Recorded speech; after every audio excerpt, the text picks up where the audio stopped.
Blair and Bush claim to have democracy and freedom as their #1 priorities, but both have sworn blood-curdling oaths of allegiance to ancient Babylonian, Egyptian and Jewish demon gods.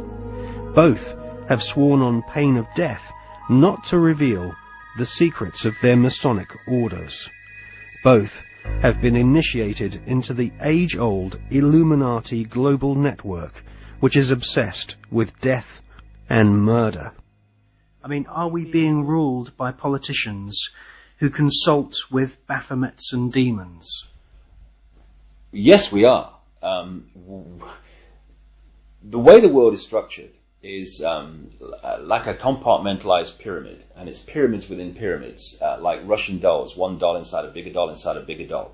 So you'll have a compartmentalized pyramid that is the British government, for instance, where the people at the bottom don't know what the top is really going towards, what the agenda really is. Just as in in a bank, you've got a bank, and the people at the bottom of the bank who take the checks over the counter, they don't know what's going on above them, and they don't know what's going on above them.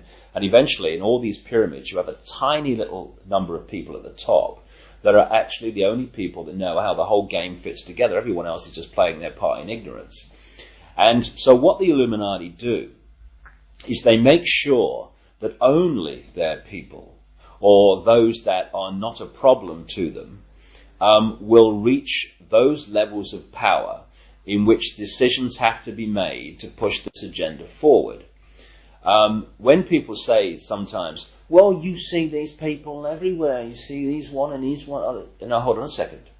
No, they're at these high positions of power.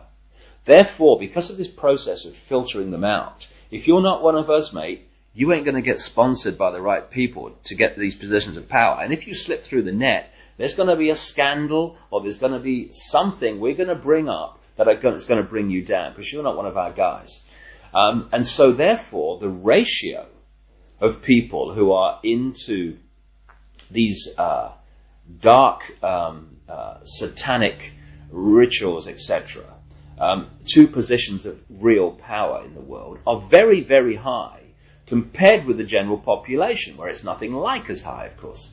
And so the question answers itself, in my experience, when people say, do you think the Prime Minister of Britain's involved? And my reply is he the Prime Minister of Britain? Yeah, well, he's involved, particularly Britain, because the reason, you see, that you cannot put a cigarette paper between the British Prime Minister ever and the President of the United States, whether Democrat or Republican, is because both are answering to exactly the same masters.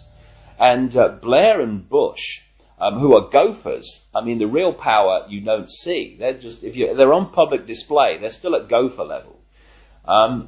They are far more terrified of those in the shadows dictating to them than they are of public reaction to them. Because the most that public reaction can do is kick them out. It's not the most that the people in the shadows can do.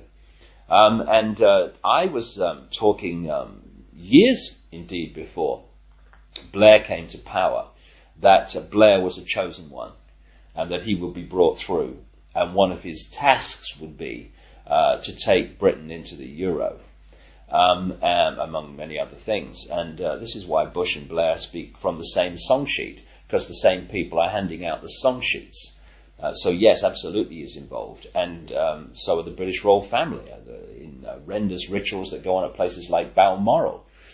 And if what really goes on comes out, and it will, people like Bush and Blair and the British royal family will have to reincarnate many times to complete the sentence.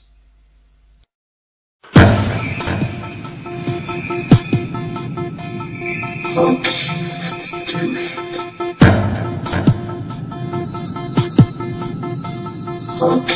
Let's do it.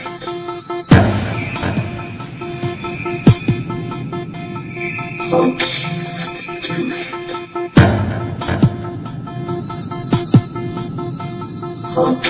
Let's do it.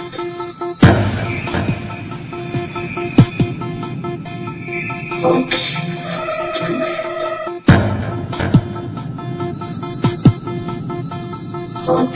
Let's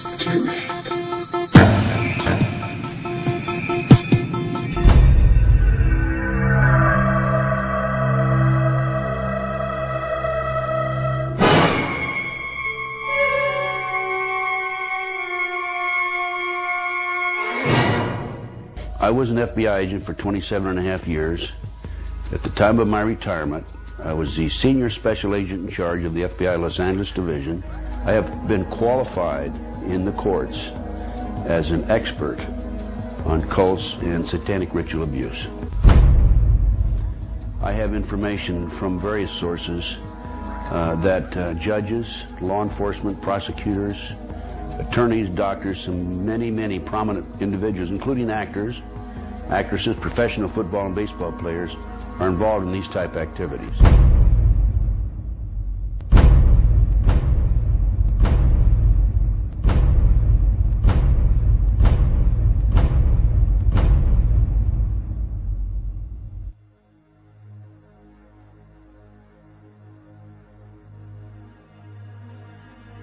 If you go back 225 or 30 years ago, you have what we call the Illuminati that was established in 1776. And the goals of the Illuminati, this is all very well documented, are to take over the world. One of the best ways of taking over the world is to control people's minds and to take over a country through the control of the minds. So what's happening in America, and based on my research and my interviews with numerous individuals, is that the powers that be, the higher-ups, the people in the Illuminati, are using the satanic cults as a means and as a tool to condition individuals and to make them victims of the mind control, MK Ultra mind control program. There's probably close to 4 million practicing Satanists in the United States alone, based on my intelligence information.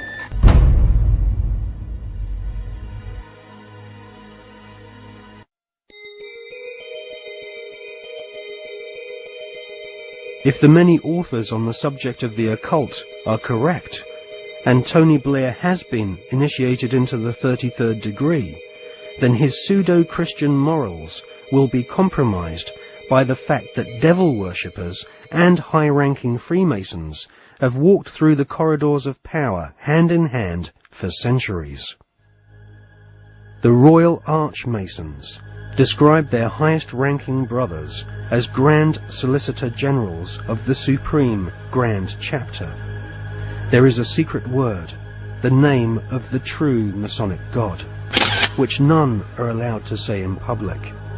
This name is Yarbulon.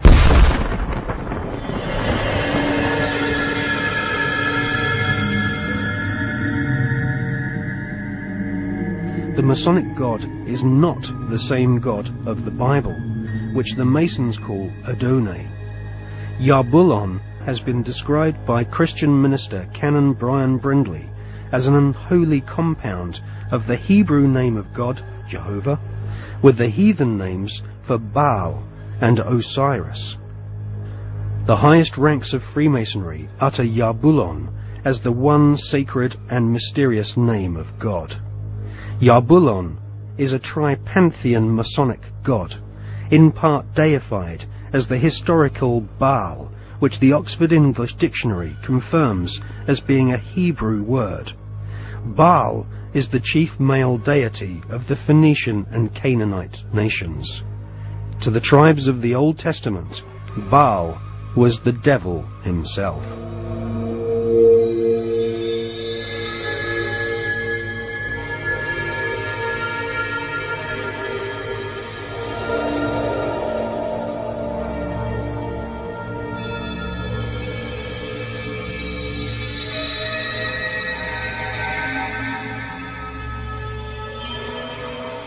Albert Pike is America's most celebrated Freemason. Pike was Grand Commander Sovereign Pontiff of Scottish Rite Freemasonry in the southern and western United States from 1859 to 1891. Scottish Rite Freemasonry has its own headquarters at the 33rd degree in Edinburgh. The United Grand Lodge of England has tried to deny that the true god of Masonry is Yarbulon, or has anything to do with the devil. But Albert Pike describes Yarbulon as a symbol of the infinite and eternal Godhead, a mongrel word whose name has been for 2,000 years an appellation of the devil.